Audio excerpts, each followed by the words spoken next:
السلام علیکم ناظرین، زه واجد الله تاسو ګورئ زما فیسبوک او یوټیوب چینل. امید لرم چې خبرې او ژوند به مو ښه تېرېږي. ناظرین، د کومه مرحلې او د کومه موقع چې انتظار کېدو هغه موقع او مرحله آخر راله. یعنې د عمران خان صاحب تصویر په منظریام باندې راغی او د عمران خان صاحب تصویر وایرل شو. صرف په پاکستان کې نه بلکې په پوره دنیا کې او صرف سوشل میډیا نه بلکې الکترونیک میډیا باندې هم د عمران خان صاحب په تصویر په حواله سره خبرې روانې دي او مختلف خلک په دنیا کې په دې باندې ډسکشن کوي. د عمران خان صاحب تصویر آخري ځل په 15 اگست 2023 کې لیدل شوی و. د هغې نه بعد بیا په پاکستان کې د عمران خان صاحب په تصویر باندې ان اپیشلي پابندي وه. یعنې نه د عمران خان صاحب تصویر ښکاره کېدلی شو، نه د عمران خان صاحب نوم چې اخیستلی شو، او بالخصوصا په الکترونیک میډیا باندې په عمران خان صاحب تصویر ښودلو باندې او د عمران خان صاحب په نوم اخیستلو باندې ډېره سخته پابندي وه.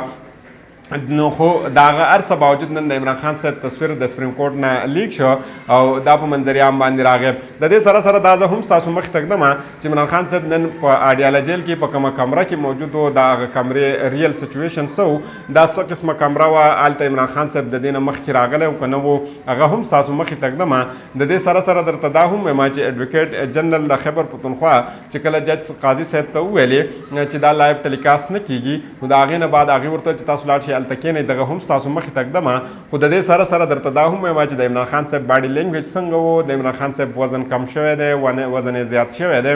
یا د په فټنس کې د عمران خان صاحب څومره فرق راغلی دی. او د دې سره سره درته دا هم هغه ریل سچویشن ستاسو مخې ته ږدم چې کومره عدالت کې ریل حقیقت کې څه شو دي، هلته د خلکو څه طریقه کار و او قاضي فایض عیسی صاحب د عمران خان صاحب د تصویر ولې مینیمایز کړی و. یعنې د عمران خان صاحب دا تصویر په کومره عدالت کې په هغه غټو غټو سکرینونو کې ولې دومره ورکوټی کړی و. دا زه نن ستاسو مخې ته ږدم. د دې نه اول زه تاسو ته دا وایم چې د پاکستان سپریم کورټ چې کومه دی د دې سره د هغې چې څومره کمیټیانې دي، یعنې چیف جسټس قاضي فایض عیسی صاحب او د سپریم کورټ چې څومره کمیټیان دي، هغوی دا فیصله کړله چې کومه پبلک انټرسټ کیسونه دي دا به لایو ټیلیکاسټ کېږي، دا به لایو ښودلی کېږي. د هغې دپاره به دوی چې بهترین میډیم استعمالوي هغه به د سپریم کورټ چې کومه یوټیوب چینل دی هغه به استعمالوي. پرون چې کله دا اعلان وشو چې عمران خان صاحب به لایو ټیلیکاسټ کېږي، هغه به په یوټیوب باندې د هغوی د سماعت چې دی دا به لایو ښودلی کېږي. د هغې مخکې د سپریم کورټ د یوټیوب چینل چې کومه تعداد و یا کومه سبسکرپشن و هغه صرف او صرف 10,000 و. خو د هغې نه بعد دا چې 10,000 نه دا 80 نه 80,000 ته ورسېدو او که چېرته دوی د عمران خان صاحب د لایو پروګرام ښودلی وی نو دا به نن په میلیونو کې وی. خو چې دوی د عمران خان صاحب لایو ټیلیکاسټ ونه ښودو، د عمران خان صاحب سماعت دوی لایو ونه ښودو، نو د هغې د وجې نه دوی هغه سبسکرپشن لیول چې دی هغه هم په خپل ځای موجود دی. یعنې دومره زیات شوی نه دی څومره چې توقع کېدله، یعنې دغه به هم د عمران خان صاحب د وجې نه زیات شوی وی. د دې سره سره به درته دا هم وایم چې کله دا تصویر لیک شو نو بیا د سپریم کورټ کې هغه کومه منډې او کومه طریقه کار چې هلته شروع شو، یعنې د عمران خان صاحب تصویر اول چې ښکاره کېده نو په غټ سکرین باندې ډېر غټ ښکاره کېده. د هغې نه چې چا تصویر اخیستی و، بار چې کومه تصویر راغلی و د هغې د لیک کېدو نه بعد دا هم ویلی شوی وه چې کوم کس دا تصویر لیک کړی دی د هغې به انویسټیګیشن کېږي، بیا به CCTV فوټیجز نه به د هغه تصویر اخیستلی کېږي. د هغې نه بعد به بیا پولیس د هغې خلاف کاروایي کوي او د هغه کاروایي نه بعد به چې کومه دی هغه کس آیډنټیفای کېږي. یعنې یقینا د هغه هر څه نه مخکې د پاکستان تحریک انصاف چې کوم یو کس دا تصویر وایرل کړی هغه هم په منظریام باندې راغلی دی او هغې ویل چې دا تصویر ما منظریام ته راوړی دی او که چېرته هغې ویل که زه یېرېدلی نو ما به زه به عدالت ته نه راتلی. دا هم ستاسو مخې ته ږدم.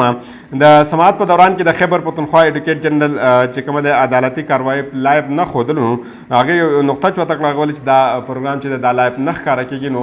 چیف جسټس صاحب ورته ویل چې تاسو کښېنئ او ستاسو څه کار نشي. نو د هغې نه اندازه لګېده چې د عمران خان صاحب په نوم باندې چې کومه پابندي ده، یعنې ان اپیشلي چې کومه پابندي ده هغه هم چیف جسټس انډورس کړه. یعنې چیف جسټس دا خبره هم ومنله چې د عمران خان صاحب په دې نوم باندې پابندي ده، د په تصویر باندې هم پابندي ده. حسن ایوب صاحب تاسو پیژنئ چې دا د مقتدره ترجمان هم دی، یعنې اسټبلیشمنټ ته ډېر نږدې دی او دوی چې څرنګې عدالت ته راورسېدو نو دوی یو ټویټ وکړو او په هغه ټویټ کې دوی دا وویلې چې څرنګه عمران خان صاحب د عدالت مخې ته ښکاره شوی دی، یعنې د عدالت مخې ته پیش شوی دی، نو دا رنګې دا د عدالت یعنی قدر کیږي. هغه ویل چې عمران خان صاحب دوانه بټنی کلاو دي او داسې ناسته لکه د چې یو تماشا ګوري یو تماشې ته په نظر باندې ناسته دارنګ. هغه ویل چې دارنګ خو د عدالت قدر نه کیږي، یعنی د عدالت مخ ته داسې پیش کېدل پکاري لکه څرنګه چې د نواز شریف صاحب زوی راغلی او عدالت ته ناسو او د عدالت د جج مخې ته چې څومره په یاره څومره په غریبۍ ناسو، نو هغه ویل چې دارنګ عمران خان صاحب ته هم هغه رنګ په غریبۍ په یاره او په مایوسۍ باندې ناسته پکار وه. خو د بدو د قسمته عمران خان صاحب داسې طریقې سره ناسو چې هغې د پوره قوم زړه چې دی هغه خپل طرف ته راښکودو. د عمران خان صاحب تصویر چې کله لیک شو د هغې نه بعد د پولیس او د عملې منډې شروع شوې او هغې ویل چې د دې تحقیقات شروع شي، سی سی ټي وي فوټیجز چې څونه دي هغه دې واخیستلی شي، د هغې نه بعد دې دا معلوم کړی شي چې کوم یو کس دا تصویر وایرل کړی دی د هغې خلاف دې ایکشن واخیستلی شي. عمران خان صاحب چې کله دا سماعت اورېدو نو هغې چې کومه مومنټ کول، یعنی کم طرف ته هغې کېناستو کم طرف ته پاسېدو یا یو سایډ نه بل سایډ ته انسان ناست وي او اوږد سماعت ته اورې، یعنی اوږد تقریر ته اورې یا اوږد خبرې ته اورې، نو هغې په منځ کې سړی ډېر قسمه مومنټ کوي. نو هغه مومنټ چې دی هغه د هغه موجود څونه صحافیانو هغې ریکارډ کول. نو قاضي صاحب ته چې کله دا پته ولګېده چې د عمران خان صاحب تصویر هم وایرل شوی دی او دلته دا مومنټ ریکارډ کېږي، نو د هغې نه بعد هغوی د عمران خان صاحب تصویر منیمایز کړ، یعنې غټ تصویر چې کومه هغه 3 سکرینونه ښکاره کېده چې پای کې به صرف د عمران خان صاحب د تصویر خلکو ته ښکاره کېده او پوره سپریم کورټ کې، نو هغه تصویر دې ورکوټ یې کړه او بالکل یې ورکوټ یې کړه چې چاته د عمران خان صاحب دا تصویر په نظر باندې هم را نشي. دا چې دی دا په کمره عدالت کې د هر څه روانو، یعنی په سپریم کورټ کې د هر څه روانو او دا کمره عدالت نمبر 1 د سپریم کورټ چې کومه کمره ده هلته دا روانو. اوس راځو زه تاسو ته دغه کمرې احوال وایم په کومه کمره کې چې عمران خان صاحب موجود و، ځکه چې په اډیاله جیل کې هم عدالت لګي، هلته چې کله وی آی پیز دي د هغوی کیسونه هلته اورېدلی کېږي. نو عمران خان صاحب چې په کومه کمره کې موجود دی د دې شاته که تاسو وګورئ دا دروازه چې د عمران خان صاحب شاته کومه ښکاري د دې په بیک سایډ باندې یو کوریډور دی. دغه کوریډور کې چې کومه د میډیا کسان ناظري هغه کینی او د هغې شاته یو کمره عدالت ده چې پای کې د عمران خان صاحب سماعتونه به هم کېده. عمران خان صاحب مخکې دلته هم پیش شوی دی. د کومه کمره کې چې اوس عمران خان صاحب موجود دی په دې کې به د احتساب عدالت جسټس بشیر صاحب چې دی هغوی به دلته انتظار کوو، یعنی عمران خان صاحب یو سماعت به چې کېدو هغې به د خپل سماعت دپاره انتظار کوو، یعنی یو کیس به اورېدلی کېدو او هغې به د خپل کیس د هغه وخت دپاره انتظار په دغه کمره کې کوو. او په دې کمره کې دا کومه کمره کې چې عمران خان صاحب موجود دی په دې کې تاسو دا خبر هم اورېدلی و چې په دې کې جسټس بشیر صاحب چې دی هغه هم دلته راغورځېدلی و، یعنې د هغې د راغورځېدلو چې کومه خبر راغلی و هغه هم د دې کمرې په حوالې سره و او یعنی هغوی به دلته انتظار کاوه د خپل کیس اورېدلو دپاره. عمران خان صاحب که موږ وګورو هغه څرنګې ناست و هغه داسې ناست و، یعنی ښه مطمئن ناست و، داسې ښکاره کېده چې چېرته یو میچ تماشه کوي، یو تماشایان مخې ته د هغه موجود دي او دی د هغې نه ښه ښکلی خوند علي یعنې لطفاندوز کېږي د هغې نه او دی ورته ناست دی، څه ټینشن یې نشته، بغیر څه ټینشنه ناست دی، ښه د مزې سره ناست دی. د سماعت په دوران کې به هغه سټچز هم اخیستو، یعنې خپل داسې لکه څنګه چې موږ ستړي شو او کرسۍ کې داسې ناست وو نو دارنګې به عمران خان صاحب هم کېناستلو. د دې سره سره د دې سماعت په دوران کې چې که څونه وخت تېرېدو نو هغې به د دې خپل چې کومه زمونږ سټ وي دې ته به هم حرکت داسې ورکولو، یعنې مخکې وروستي، یعنې هغه دا هم به کول او خپل باډي مومنټ چې نور کومه دي هغه به هم هغوی په دغه ځای کې کوله. یعنی عمران خان صاحب کوشش دا و چې څومره په طریقه سره د دا سماعت واوري، څومره خوند د دې نه واخلي، نو هغې د دې نه خوند اخیسته، یعنې بلکې دا یره دا خوف دا په هغوی باندې نه و. اوس راځو د عمران خان صاحب د وزن په حوالې سره درته که ووایو، یقینا د عمران خان صاحب وزن چې دی په هغې کې کمی راغلی دی، خو فټنس لیول د عمران خان صاحب نور هم زیات شوی دی. یعنې په 2014 یا 2015 کې چې د عمران خان صاحب کومه د فټنس لیول و کومه هغه فټنس لیول دوی بیرته برقرار کړی دی. که تاسو چېرته لاړ شئ او د عمران خان صاحب تصویران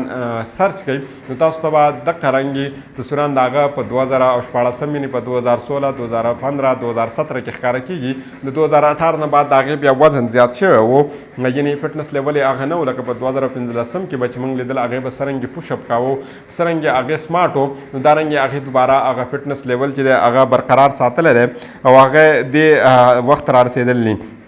د دې دوران کې یو کار بل دا هم وشو چې عمران خان صاحب باندې چې کومه لایټ پرېښود د هغې په مخ باندې هغه لایټ ډېر زیات تیز و نو هغې هغه پولیس ته ویل چې راشئ تاسو دا لایټ کم کړئ ځکه چې دا زما په دې مخ باندې لګي او زما د نظر چې کومه دی دا د دې نه متاثره کېږي یا زما د مخ چې کومه دی دا د دې نه متاثره کېږي نو هغه پولیس ځانانو څخه نور څه لار نه وه نو هغې راله هغه لایټ سې ورته ایډجسټ کړو د هغې نه مخکې درته دا وایم چې شوکت بصره صاحب دی هغې د کومه تصویر چې لیک کړی شوی دی د عمران خان صاحب د دې هغې اعتراف کړی چې دا تصویر هغوی لیک کړی دی او هغې صحافیانو سره چې کله خبرې کولې هغوی ته دا هم ویلي دي چې که چېرته زه یېرېدلی نو زه به عدالت ته نه وی راغلی که چېرته زه د دې نه یېرېدی چې زه تصویر ما نه شوی لیک کولی نو زه به بیا هم عدالت ته نه وی راغلی هغې ویلي چې ما ته هېڅ قسمه یېره نشته نه زه د چا نه یېرېږم دا تصویر ما اخیستی دی دا تصویر ما لیک کړی دی او چې څه کېږي زما خلاف دې کاروایي وشي نو دا یو ښه اپشن هم دی یو ښه کار هم دی او یو د ایماندارۍ ثبوت هم دی چې سړی دا ظاهره کړي خو د عمران خان صاحب دا تصویر چې لیک کړی شوی دی د دې نه ډېر خلک یېرېدل دي او یېرېدل دي دا دی چې د عمران خان صاحب صرف تصویر منظر عام ته راغی هغه دومره زیات وایرل شو نه په پاکستان کې بلکې په پوره دنیا کې هغه په سوشل میډیا باندې هغه وایرل شو په الکترانیک میډیا باندې وایرل شو په پرنټ میډیا باندې وایرل شو یعنی په هر میډیا پلیټ فارم باندې د عمران خان صاحب د تصویر په حوالې سره خلک خبرې کوي نو د هغې یېرې د وجې نه کوم کسان چې د عمران خان صاحب مخالفین دي هغوی ته دا اندازه هم وشوه که چېرته عمران خان صاحب اډیاله جیل نه بار په ذات خود راوځي بیا به د دوی سره څه حالات به وي د دوی بیا خلک راشي د عمران خان صاحب طرف ته د عمران خان صاحب پاپولیټري به څومره زیاتېږي نو د هغې یره هم د هغوی په زړه کې نوره هم زیاته شوه او یقینا اوس به ګوري چې د عمران خان صاحب دپاره دوی نورې کومه لارې وګوري نو د بلې ویډیو پورې ماته اجازت راکړئ د الله په امان